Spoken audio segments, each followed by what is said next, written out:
минутите до 7:30 предстоят интересните видеа. Както разбрахте, офицер от запаса запази в дома си историята на великотърновското село Самоводене.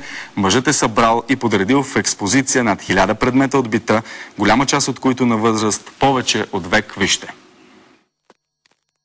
Музеят е открит преди 2 години на връх Гергьовден. Идеята за създаването му отлежава години наред във времето, докато един ден Георги Маслянков, вече пенсионер, решава да подреди предметите от таванското помещение на дома си в етнографски кът. Качвайки се така сложени, необезпокоявани и не пречещи на никого за нищо, така задълбочавайки погледа си в тях, видях в тях, че има нещо, което може да ми послужи и да бъде основата на една бъдеща дейност. Дейност, която да съхрани българското и местните традиции. По думите на уредника на музея, мисия, продиктувана от заобикалящата ни бездуховност.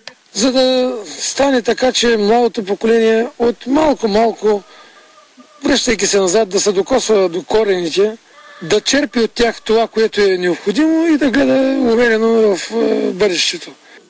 Родолюбивият самоводчанин за кратко привлича съратници и само за 6 месеца успява да събере над 1000 предмета, разкриващи нравите и поминъка на тукашните българи. Болшинството от даренията, които са направени и инвентара, който има тук, е от нашия край с много малки изключения. Така старите селскостопански постройки в двора на Георги Маслянков днес вече изглеждат като 9 на брой музейни зали с подредени в тях безценни експозиции.